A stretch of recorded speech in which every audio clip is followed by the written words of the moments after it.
Book 8, The Last Day, Chapter 1, The 30th Day of Planting, Part 2 of 2. Shem saw the banners flying all over Salem. It was impossible to miss them. He was visiting a rectory on the eastern side when he heard the chimes. He didn't worry about it until dozens of Salemites came storming into the rector's house where he was visiting. "Guide! Gray banner! What does it mean?" Shem was startled, but only for a moment. He knew full well it was coming. He just didn't know what day. He rushed out the door and looked at the nearest tower. "Boulders," he whispered to the crowd pressing around him. "We'll get your horse, guide," the rector said, and gestured to his son to retrieve Shem's mount. He raced Silver home, hoping to be there when the messenger from the glacial fort arrived. As he rode up to the barn he shared with his married sons Lek and Boskos, he could see a small crowd of family and neighbors watching for him. He left Silver in his stall, rushed out of the barn, and over to Pato at his front porch. "No messenger yet," Pato said, "but should be soon." As if waiting for those words, the sound of another set of hooves came down the lane. Everyone turned to see a young man dressed in mottled gray and black, riding fast. He rushed straight for Shem, a folded parchment in his outstretched hand. "Guide, for you!" "As I assumed," Shem smiled calmly, and gestured to his 16-year-old daughter. "Huldah, get him something to eat." "But guide, I'm supposed to return with a response." "I know," Shem said patiently, "but a response may take a few minutes to compose. Rector Shin, follow me to my office, please." "Uncle Shem," Cephas called after him, "don't we get to hear the message?" "Eventually. Rector." The two men strode into the house to hear Calla say to the growing crowd, "How about we all sit down on the front steps?" Shem could feel the tension of everyone following him in the form of Pato as they made their way to his large office at the back of the house.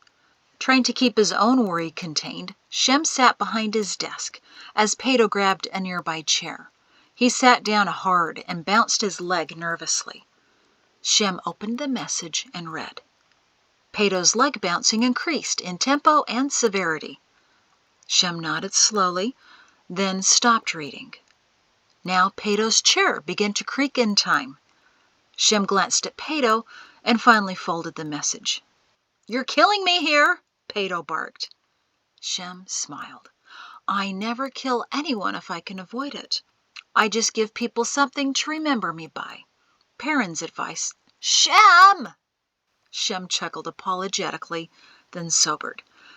"Last night, the entire army of Idemia gathered in Edge and promptly started a fire, which burned a big section of tents well into the night. I think that's the haze we see in the sky now. Then, before midday meal today, the army began to scale the boulder field." Pato sat back, deflated. "Oh, how many?" "Remarkable, really. By the scouts' estimates, at least 80,000 soldiers." 80,000? Where'd they get them all? "My guess is they conscripted most of the able-bodied men." "But 80,000! "Yes, Pato. Say it as often as you wish. The number will not change. And Pato, that's the correct number." "The correct number? What do you mean?" Shem pulled out the copy of the writings that sat on his desk, the margins filled with his notes and thoughts. He opened to the back of the book, to Hugh Gleese's vision. "You were there, Pato. Hugh saw 50,000 marching into the Dead Valley before the ancient temple ruin." "But there's 80,000 now." "And 1/3 lost to fear?" Pato sagged. 2/3 of 80,000 is about 53,000. He closed his eyes. "Shem, is this it?" "I don't know, Pato. I really don't. But it's looking like it." Pato opened his eyes because Salem's planning rector began to consider logistics. "Where are they all going to camp?" Shem held up the message. "That's what the scouts were wondering. I suspect most of the men won't even make it over the rock tonight and will sleep in the crevices." "Not a pleasant way to pass the night," Pato scoffed. Feel badly for them?" "Hardly," Shem smirked. "The scouts are watching their progress. We can expect updates every few hours. Once the army has cleared the boulder field, the scouts will fly the next gray banner signaling that they are in the canyon." Pato said. "I'll have to pull out the general's notes to see which gray pattern designates army and canyon. Shem, should we consider moving the people?" he guessed. "I think it's a little premature. The army may give up and turn back.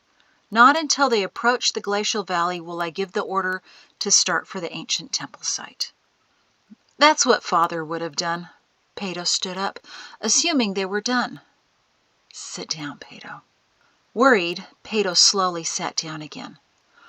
"What have you not told me yet?" Shem paused.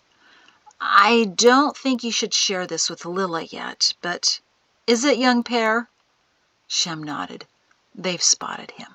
He was the first one on the boulders." Pato closed his eyes again. "No, no, no." "But Pato, I don't think it was his choice." The optimism in Shem's tone made Pato open his eyes. "What makes you say that?" "The scouts didn't see him carrying a weapon. Everyone wore either a sword or a long knife.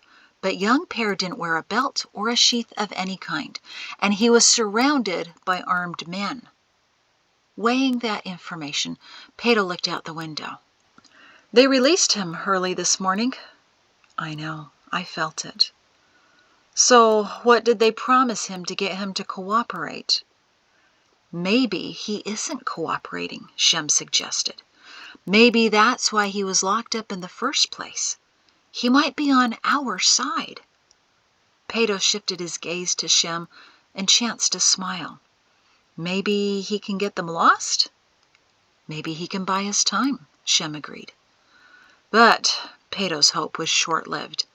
If he wastes too much time or pushes Thorn too much, then Thorn will become irritated. Then again, Pato, maybe not. Pato never did understand why some people enjoyed suspense. The few books of that nature that he took the time to read created in him an urgency he didn't appreciate, and he'd always thumb to the back of the book to see how it all ended before he invest any more time in it.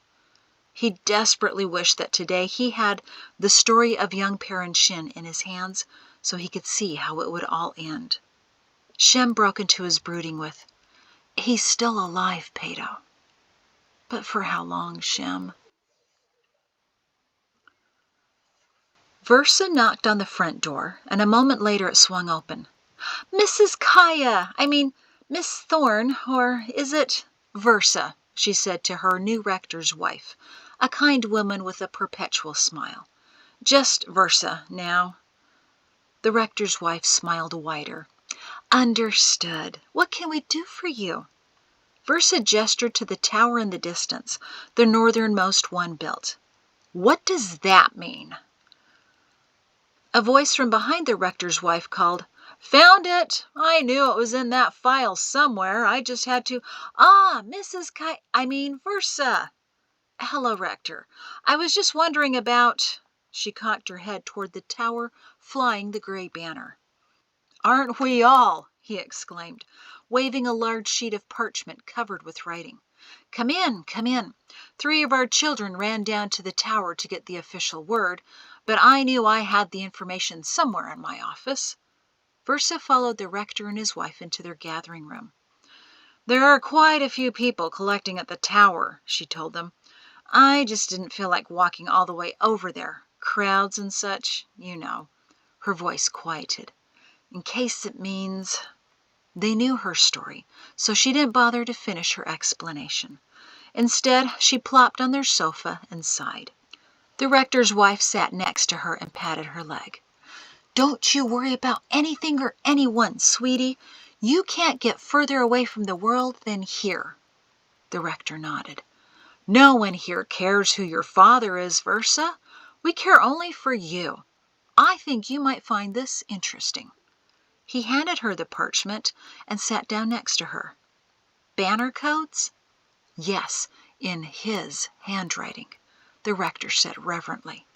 General Perrin Shin. I went with my father to the meeting the general called when he visited. I was around your age. He gave one of these charts to every rector. This was in my father's possession until I took over the rectory for him when he died. We have all of the banners memorized except for these. He took the parchment and turned it over. The gray side, the general called it. He didn't want anyone overly concerned with these until the time was necessary, so he wrote those codes on the opposite side. Versa stared intently at banner signals and the general's writing. Solid gray, Army of Idumea attempting to breach the boulder field. Versa exhaled, as did the rector and his wife. Just how bad are those boulders? The wife asked nervously. Very, Versa told her. They're enormous, like thousands of elephants turned to stone and stacked precariously upon each other. The rector smiled at her description. Been reading about the expeditions to the far west, I see? Versa smiled faintly back. Actually, I've been reading Terep's Stories of the World. I needed something fanciful to distract me. Well, I imagine Rector Shin and the guide will be sending further details once they have them, the rector said. As soon as I receive word, I'll be sure to let you and your mother and sister know what's happening. Thank you, Rector. Versa sighed and read the rest of the codes. Striped gray, Army in the canyon. Mottled gray, Army at the glacial fort. Spotted gray, Army approaching Salem. Black with white sword, evacuate your area immediately. Solid black, Army has entered Salem. I don't think we need to worry until we see the mottled gray banners, the rector decided. The Army may give up well before then. But still, his wife said, this would be a good opportunity to tell all the families in the rectory to check their travel packs and make sure they're not in need of anything. As her husband nodded in agreement and made a note, his wife continued, Versa, your family each has a pack, right? Versa nodded blankly. Picking up on her silent cues, the rector's wife patted her leg again. How are you doing, dear? Really? All right, I suppose, she said distractedly, still staring at General Shin's writing. She felt oddly connected to it, probably because it was signaling what her father was up to. Still, there was something about General Shin's hand that almost beckoned to her. It seems that a few weeks after the request has been granted, the reality of it all sinks in, the rector prodded gently. Versa bobbed her head, because that was also at the back of her mind, trying to push forward for no good reason.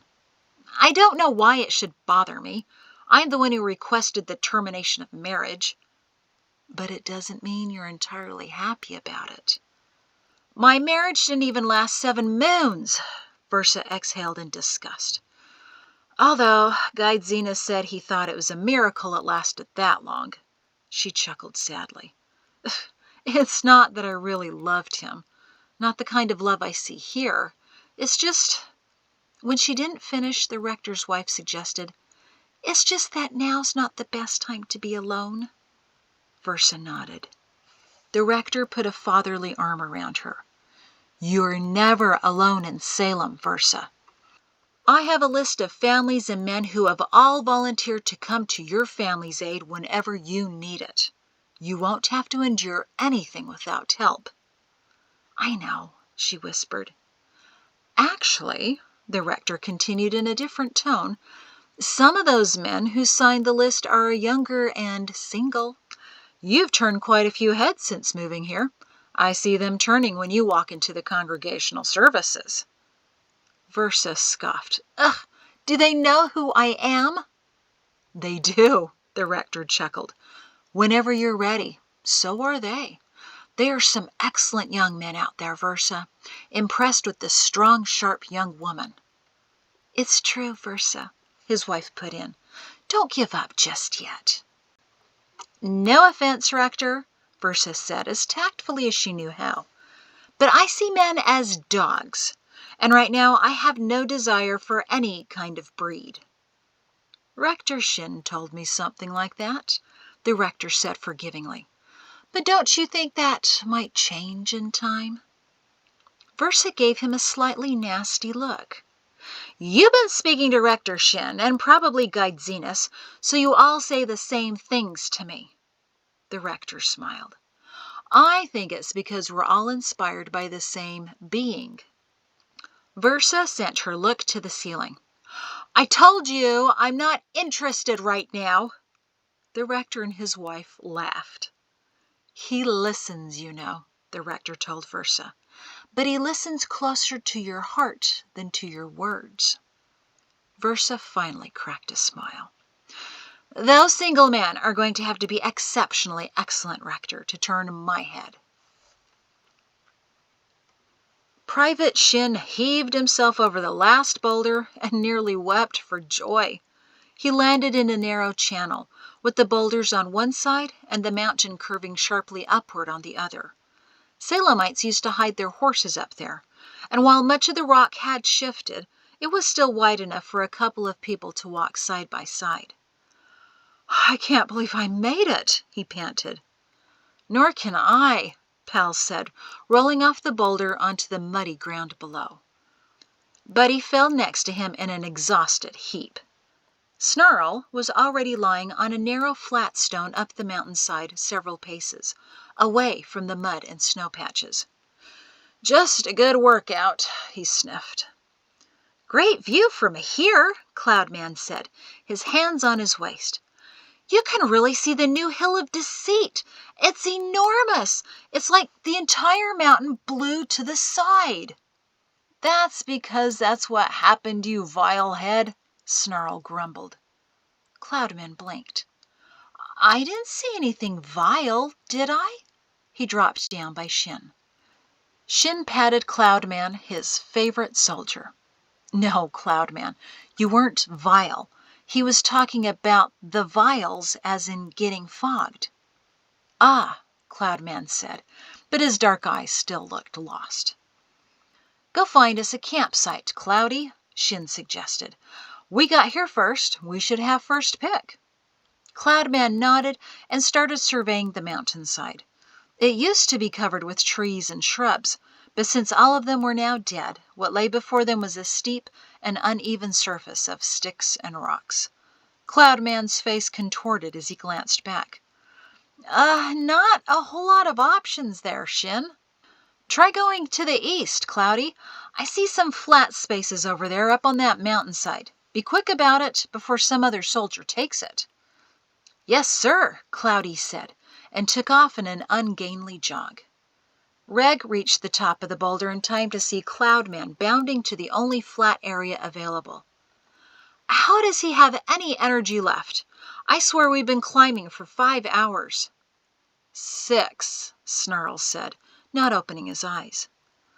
"So that's why I'm hungry," Teach grumbled from his sprawled position on a boulder. Sergeant Beavid was behind him, holding a stick, and Shin wondered if Teach had been prodded along. "You've been hungry for hours," Beavid said, as he slid down from the boulder and landed in the mud. He grimaced as he looked at his filthy boots.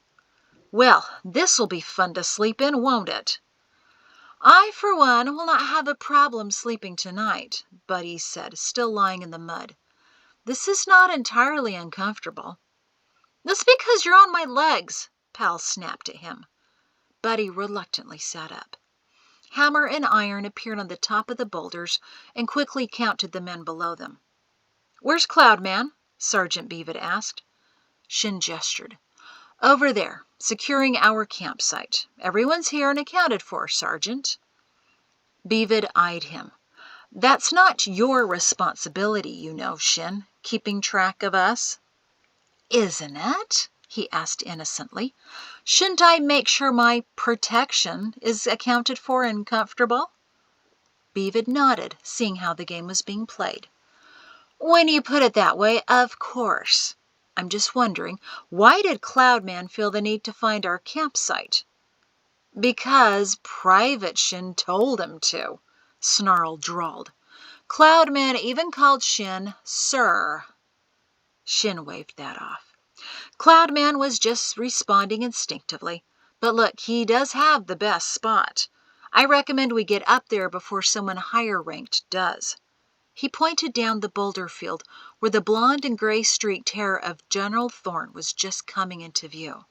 Somewhere he'd lost his cap, and with only one good arm, his progress had been slowed considerably.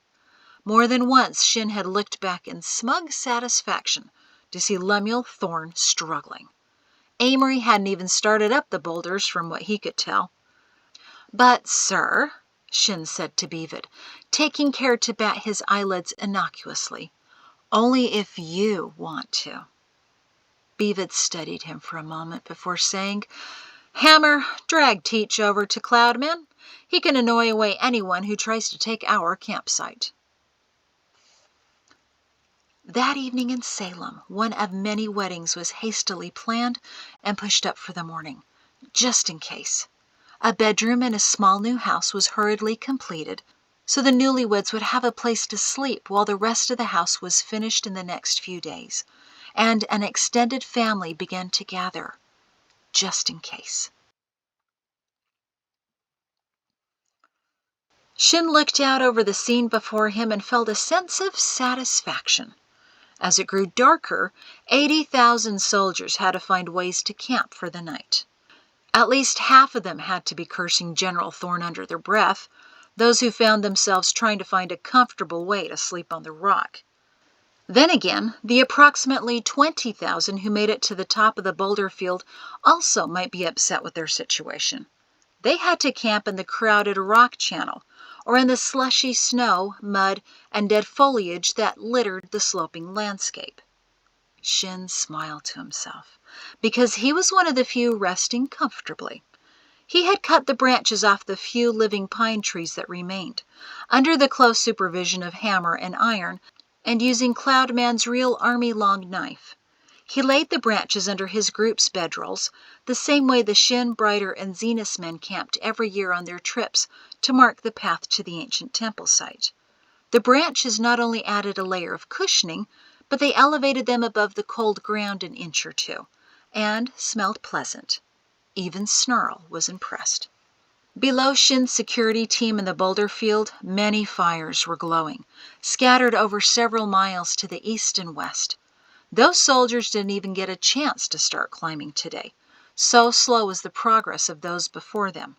They sat in the dead forest playing dices and setting up camps. Shin wondered if any of them had the good sense to head back to Edge in the fort and sleep in a decent bed for the night. Because while the forest was dead, it wasn't done with undoing the army. Word had gone out that at least 50 soldiers had already been lost before even reaching the boulder field. Some had leaned too far over a precipice, trying to see into bottomless caverns, and tumbled down into them.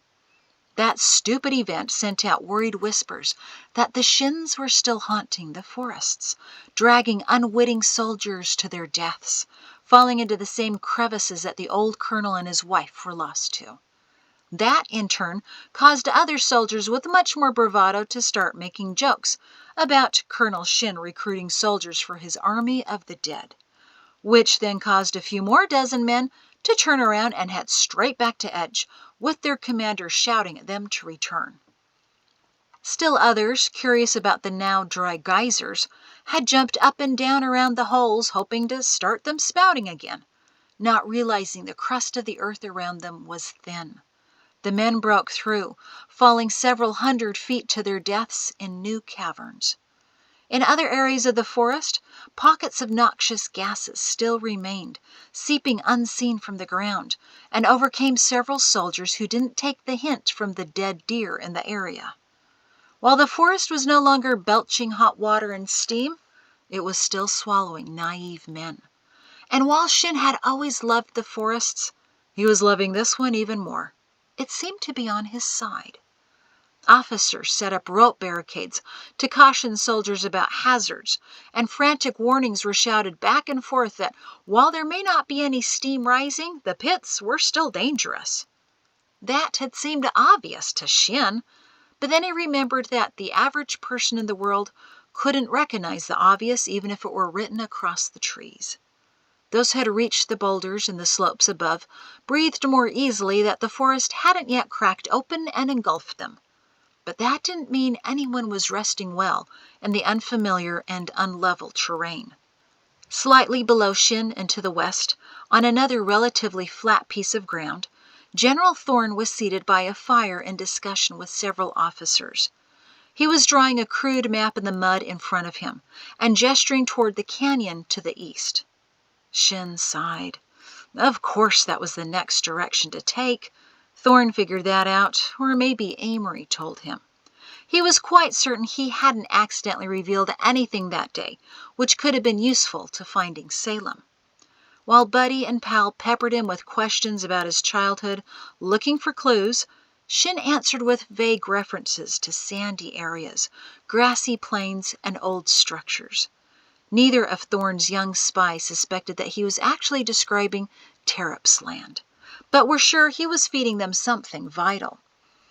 While he was cutting the pine branches, he noticed that Buddy had slipped over to Thorne's camp to talk to the general. From behind a tree, Shin did his own spying, as Thorne gave Buddy a thin smile and a quick pat on the back. Apparently they felt something significant had been revealed. As Shin watched Thorne conversing with his officers, he decided it was time to stretch his legs again. He explained to Beavid the nature of his stroll, and that he'd always be in sight, but it didn't matter. Hammer and Iron were sent to watch over him, albeit from a distance. He sauntered over to the line, waiting to use the tree. It seems spending their first night in Camp Edge without designated latrines had demonstrated to the body of the Army the need to be a little more particular about such things. He glanced around at the dozens standing with him and made sure his pack was slung over his front to hide the Shin name patch before he said, "All I can say is thank goodness Thorne listens more to himself than his officers." Then he braced for the response. Several men turned to him. "Meaning what?" asked one. "Meaning that we get tomorrow off to rest," Shin grinned. "For scaling the boulder field, we get to sit on the mountainside and watch as the rest of the Army catches up. I could use a day of naps." That did it. The mood around him brightened considerably. Rest? Really? Oh, it's about time Thorne did something right. "I'm going to sleep until midday meal." "My feet are killing me. So are my legs and my arms and my side where I fell on it." Yes, Shin continued. "The officers told the general we should keep on finding the route, because splitting up the army isn't that dangerous." "Wait, why would it be dangerous?" asked one man. "Scouts, I heard," said another. "They have scouts watching the forest and edge. No doubt we've probably already been spotted. They may already be developing a strategy against us." "Like what?" "Like arrows?" someone suggested. "Like that's going to help me sleep soundly tonight. First mud and rock, and now the thought of being picked off like chickens." "You use arrows to kill chickens?" "Well, don't worry, man," Shin interrupted cheerily. "Thorne won't make us go on. He's going to do the right thing, not let his fears get the best of him and charge ahead needlessly. No, letting the Army rest so we travel as one mass is the best idea." "I certainly approve of that," said another soldier to the agreement of everyone else. Shin did his business and sauntered back to the camp. He watched as the men dispersed from the tree into different directions. The way good news spread in the Army, his gossip would reach even the farthest camp within an hour. Satisfied, he sat down on his bedroll between Hammer and Iron, below Pal and above Buddy. The other 5 men filled in the gaps around them. He was sufficiently protected, with a clear view of Thorne's camp. And Thorne had a clear view of him. A few times he caught the general peering up at him. And so was Poe Healy. The sergeant major was visibly exhausted, since he'd been helping pull Thorne over the rock again and again. At one point he caught Shin's eye, and he sent him a quick nod and a warning glare. Shin smiled easily back, and wondered where Guide Lannard Croup might be sleeping tonight.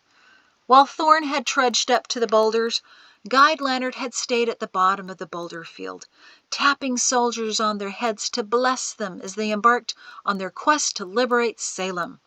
He shouted nonsensical phrases into the air, babbling in words known only to the Creator. Shin had avoided getting near him, afraid he might snigger. That morning, Guide Leonard entered the dead forest wearing a purple silk robe that shimmered and billowed in the breeze. Gold edging along the border caught the sunlight and gleamed. Leonard Croup was in his element, as the soldiers gaped in admiration. It was the first time Shin had seen him since he left for Idemia, but the role of guide had obviously grown on him during the past 5 moons. As he walked, or rather floated, through the forest, he kept his eyes half closed and his arms outstretched, as if to call to him the birds of the forest, or to keep his balance. He spoke in a lyrical cadence, often elongating his words in the most annoying sing-song manner. But everyone ate it up. Soldiers flocked to him, begging for a blessing. Their women also came to Leonard, asking him to protect their men as they followed Thorn. Even Buddy, Pal, and Reg rushed over to be touched by Leonard. But Teach rolled his eyes. He came from Edge, and knew of Leonard before he was the guide. Hammer, Iron, and Snarl merely watched as Leonard drifted past, and Beavid smiled faintly, or maybe smirked. Shin wasn't sure. Cloudman was too preoccupied examining a pine cone for cloud-like features to notice who chanted past him. But Shin watched him, daring Guide Leonard to catch his eye. Not once did Leonard shift his gaze, although Shin was sure he knew the private was close enough to stick out a leg and trip him. Former Major Croup probably worried he'd involuntarily shudder again if he made eye contact with Private Shin. Shin lay back on his bedroll as the forest darkened around him and looked up into the cold stars. Leonard would probably steal back to the mansion tonight to his favorite guest room, and probably with a favorite guest. But oh, what a waste, he thought. What a fantastic night, sleeping under the stars.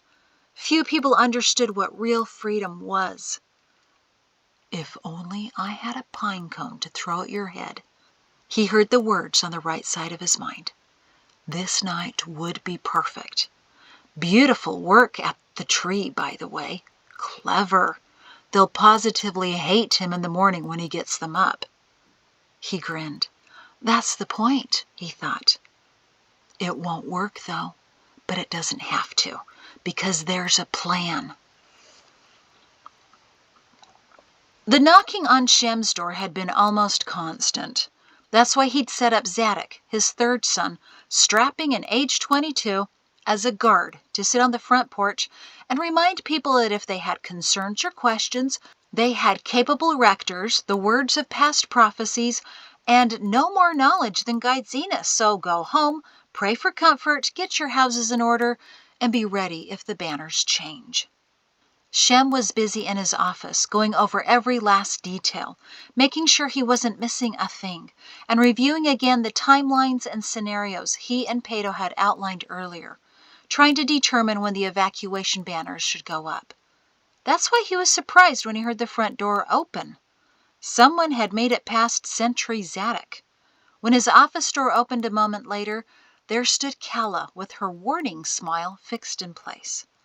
Shem stiffened, sure that behind her would be Eltana Jordan ready to yell at him. Instead, Colonel John Afra marched through the door with a quiet Teeman behind him, looking apologetic. Shem folded his arms. This would be interesting.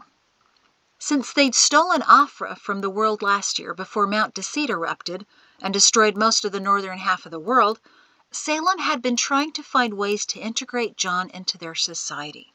He did admirably well, trying to find ways to contribute, despite the fact that he vacillated between 3 aspects of his personality: childlike and submissive, genial and, for lack of a better word, normal, and full-on caustic, angry army officer.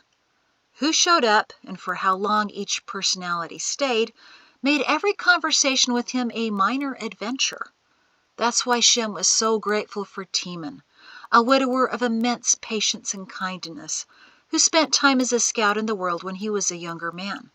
He now devoted all of his energy to keeping John as level as possible, which was a full-time task. Shin braced himself before asking, "John, how are you this evening? What can I do for you?" Afra was in full colonel mode as he leaned across the desk. "I'm here for you, Guide Zenas." From his jacket, he pulled a wad of folded pages and dropped them on the desk. "I've been working all afternoon. Your counterattack plans." Behind him, Timon was shrugging helplessly, undoubtedly having told John that Salem wasn't about to fight, that it was a place of peace. Shem nodded to Timon and turned his attention to John, who was spreading the pages across the desk. Here's where we begin, with a few hundred archers at the top of the ridge above the boulder field. As the men come over the rocks, it'll be easy to pick them off, and the Salemites will be well hidden and inaccessible." "John," Shem tried to interrupt, but the colonel wasn't listening. "Should Lemuel and his idiots not have had enough of that, we can position lines all across these mountaintops. Here, I've done diagrams from the points I remember on my way up, but Pato would likely have better ideas. We could eliminate the entire army, unseen, simply by positioning archers throughout the canyon." "But, John—" "The army of Idumea will be the easiest target. Even 12-year-olds could pick them off." "No, John, we will not fight." Somehow John heard those quiet words, and he looked up as if he'd been slapped. "What did you say?" "No, John, we will not fight." Something in his countenance shifted, the shadowing flickering they had come to expect when John changed, and it seemed his childlike innocent expression was trying to come up, but a twitching snap of the colonel's head sent him away. "Timon told me you refused to fight," Colonel Afra said, a sneer forming. "But I thought that was because you had no commander. You lost General Shin, but now you have Colonel Afra. And Guide, this will work." He waved a page like a battle flag. Shem smiled kindly. "I know it'd work, Colonel. I have complete confidence in your plans. But there's one hitch. Fighting isn't the Creator's will for us. He has told us he'll fight this battle for us as long as we get to safety." John gripped the page tighter, as if someone was trying to wrench it out of his hand. "But how do you know the Creator didn't intend for the battle to be fought like this? That he didn't send me to you now? I never resigned, you know. I'm still an officer in that army. In fact, I graduated a year before Lemuel, and in a battle situation, I have seniority. I'm ahead of them all. Shem, if I could kill Lemuel, I'd be the head of that entire army, and I could turn it around and send it back to Edge." "That's true," Shem said quietly. "That's very, very true. And here's something more. I never resigned either, and I joined the army many years before you did." "That's right!" John gasped excitedly. "Sergeant Major, you outrank everyone in battle. So then march down there and end it all." "I couldn't," Shem said. "They'd kill me on sight, as they would you. Colonel, I appreciate your enthusiasm to defend us, but I know that the Creator has a plan for us, and that entails us leaving before the army ever arrives. No one should engage them, and no one should have to die." "But the army will take over everything, the houses, the farms, the arena." "I know. Let them. The Creator will fix it all. John, do you believe me?" Colonel Afra was beginning to sag. "For some strange reason, against all common sense and training, I do." Shem grinned. "That's because you're a Salemite, John. You were baptized by us, and you accepted us. And the Creator, right now, is pouring into your mind the notion that you can accept His plan. Right?"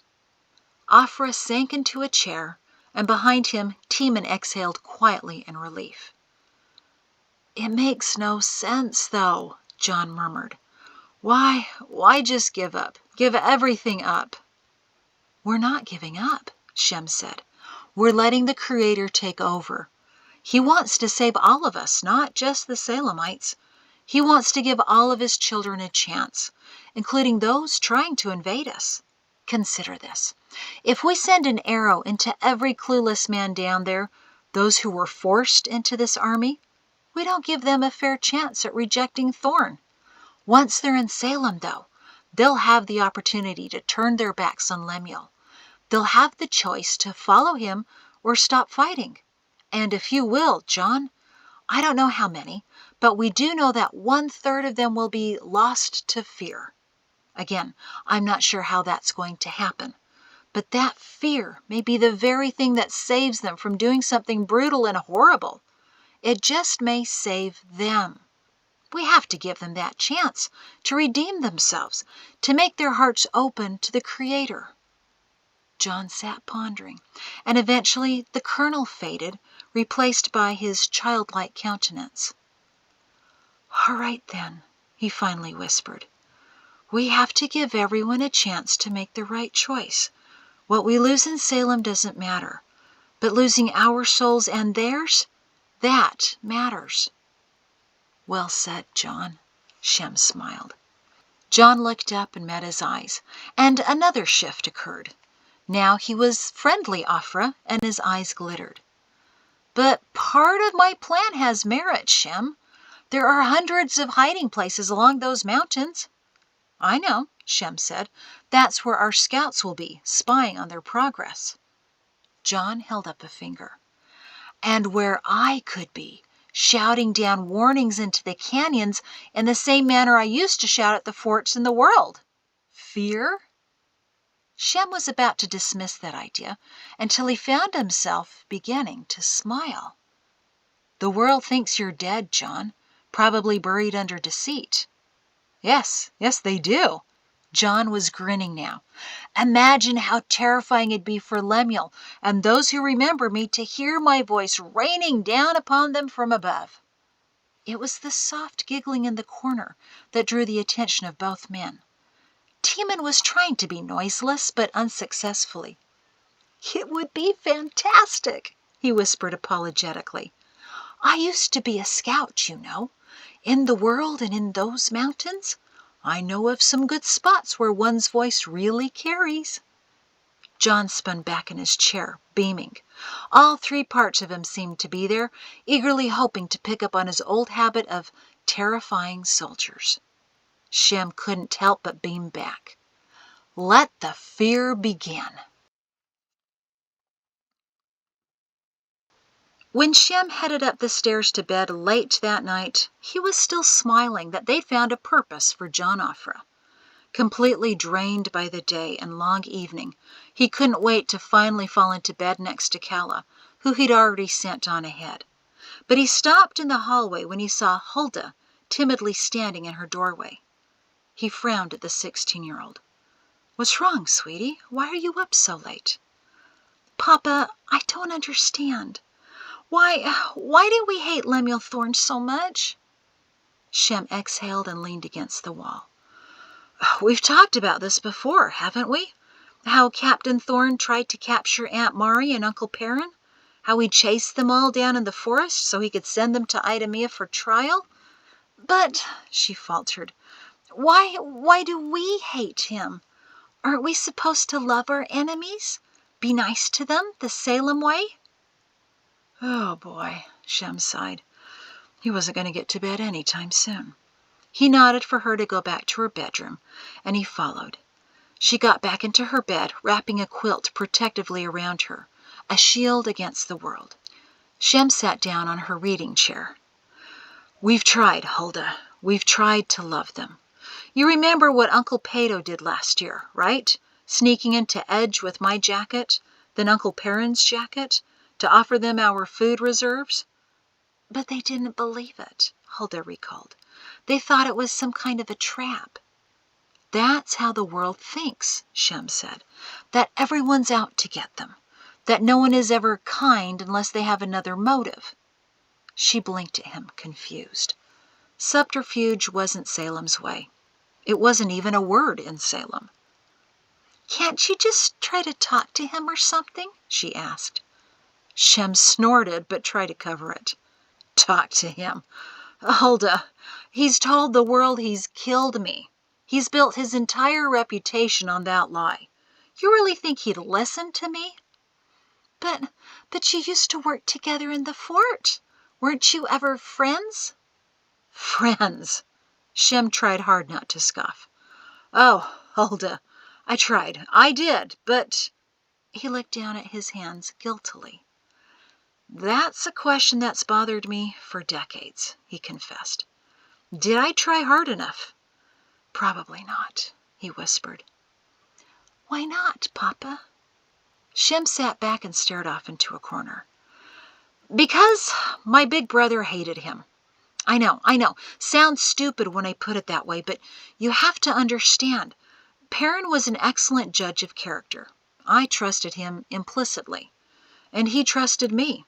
When his parents were killed and I chased him down as he rode to Idumea, bent on revenge, I was willing to help him with anything. I stopped him, if you recall, from killing the administrator of loyalty. Her voice was tiny when she asked, I've always wondered, how did you stop him? They normally didn't share the gruesome details of the world with their children. But if they asked, then... Perrin had thrown his sword on the large polished table of the administrators and told them to explain what happened to his parents. If he didn't like the answer, he threatened he'd retrieve his sword and use it. Administrator Gadaman taunted him about their murder, and Uncle Perrin was sure Gadaman had something to do with it. He leaped onto that table and grabbed his sword again, and I scrambled on top of him. While he held the sword to Gadaman's heart, I wrapped my arm around his throat and choked him. Huldah's mouth dropped open. You could have killed Uncle Perrin. I know, he whispered. I very nearly did. I was only trying to make him pass out, but he was an exceptionally strong man, and I had to squeeze him harder than I expected. The Scouting Corps trains men in those ways, you know. Her shocked expression said that she didn't know. He finally did go limp, Shem continued, and I was a bit in shock myself, at how angry Uncle Perrin was, at how close I came to taking his life. It was a very hard time, Huldah. You know that's when his nightmares began, right? She nodded sadly. While she had never encountered an enraged sleeping pugga, she'd seen her cousins the mornings after they had. They took away all of his friends after that, Huldah. The administrators did. Took away Brill and Karna, who served with him even longer than I had. Took away Captain Rigoff and Grampy Neeks and even Po Healy. We used to be a family, Huldah. Uncle Perrin was like the papa of the fort. Karna, Rigoff, and I were the uncles. Grampy was the Grampy. Po was our little brother. Then gone. All of them. Just when Uncle Perrin needed his support group the most to help him with his trauma, Chairman Mal snatched them all away. Except for me, because he thought I was one of them. That'd be incredibly hard, she whispered, to lose everybody. Shem nodded. Harder than you'll ever know. Uncle Perrin held that fort together. The men loved him. The village loved him. He was so charismatic when he allowed himself to be. Shem smiled in remembrance. He was so solid and strong, not just physically, but emotionally, mentally, even spiritually. So many men looked up to him. He fathered most of them. When Huldah's eyes grew large, he quickly amended. He looked after them. Took them under his wing like he did with John Offra. He came to the fort after the mess in Idumea as a replacement for Captain Rigoff. All of the soldiers would do anything for Perrin. That's why later, Grampy Neeks and Chef Gazada led the sergeant's army to the administrative headquarters to kill Cain Thorne and the administrators. That's why Po Healy led the younger soldiers out of the garrison in Idumea all the way down to Colonel Karna and Colonel Fod, all in the name of Perrin Shin, who they thought was dead.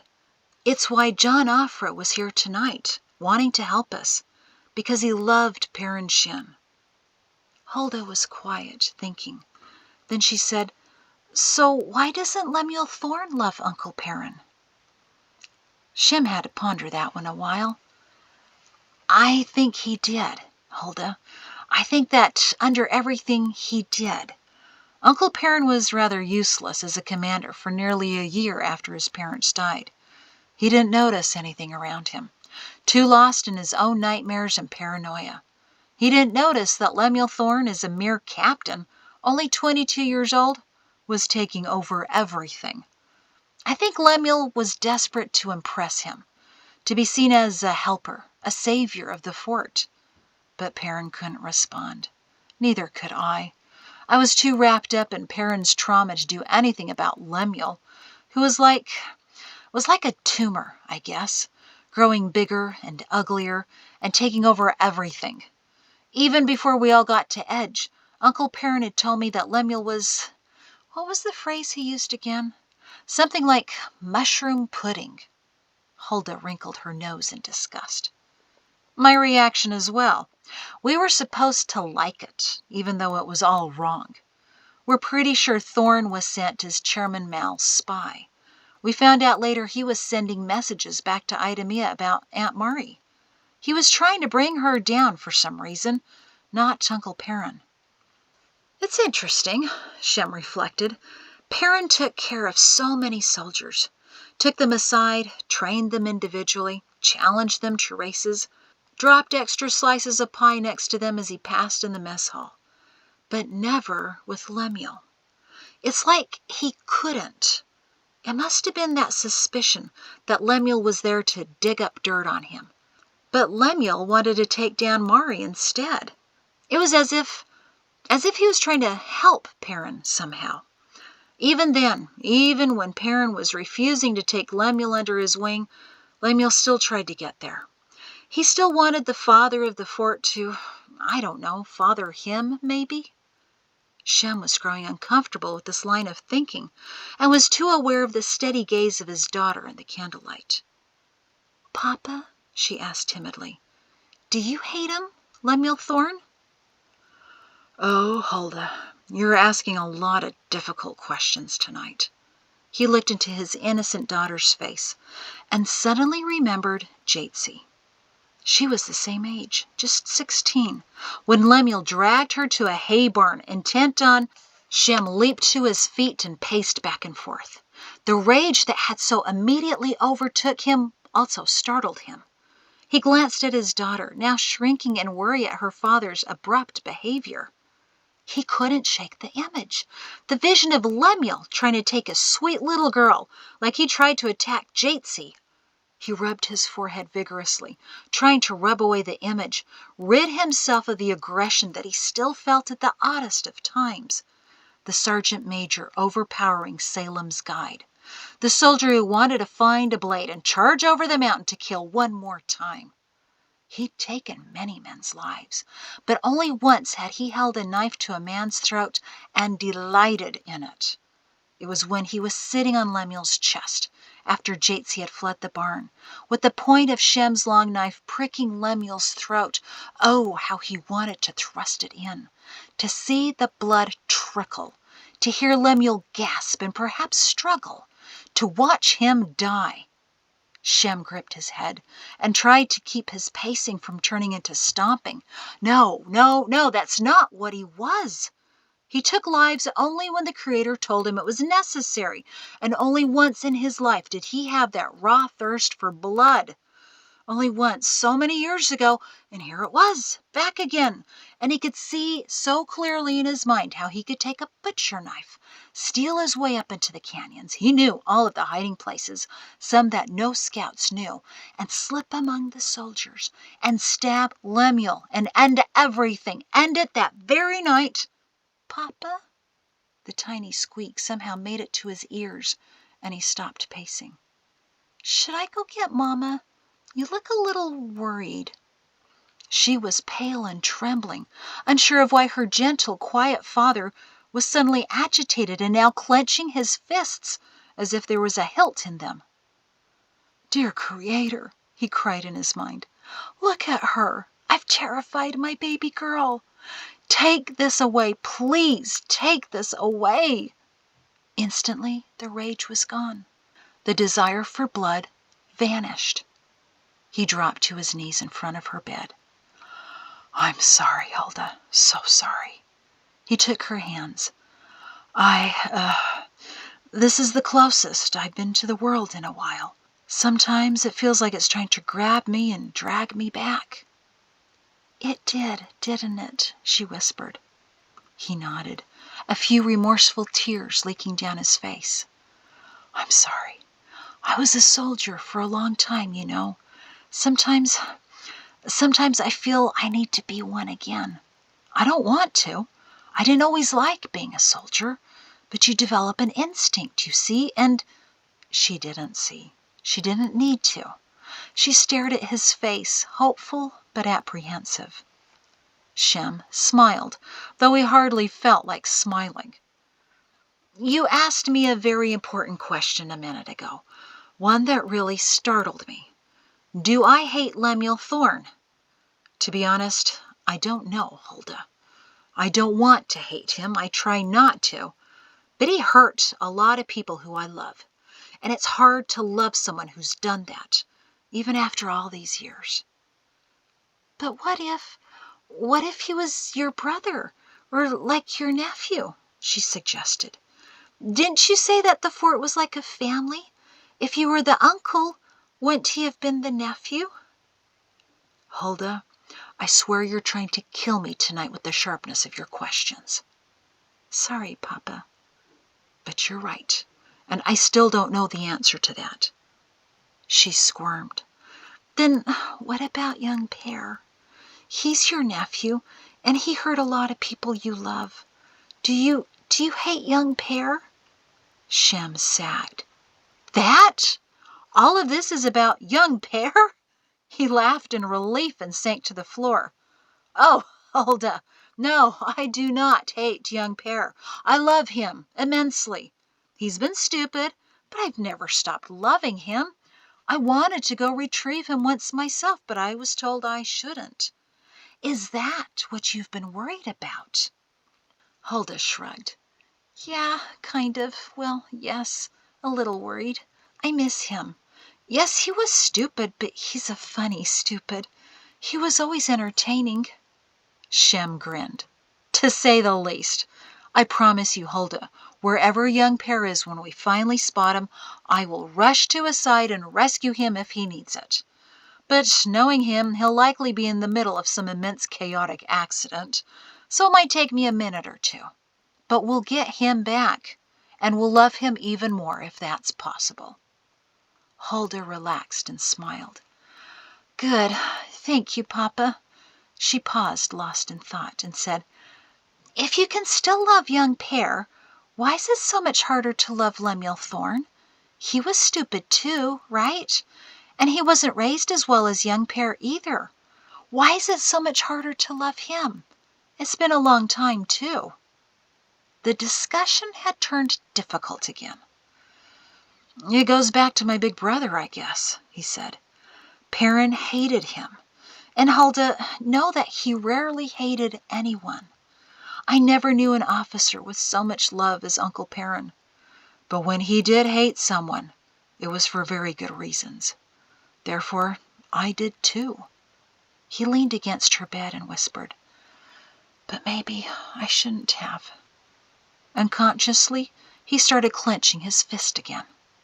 Hulda slipped out of bed, gave him a quick hug, and ran down the hall to get her mama, the only person who knew how to hold Shem back when the world threatened to drag him away again. And that's the end of Chapter 1, Part 2 of 2. Thank you.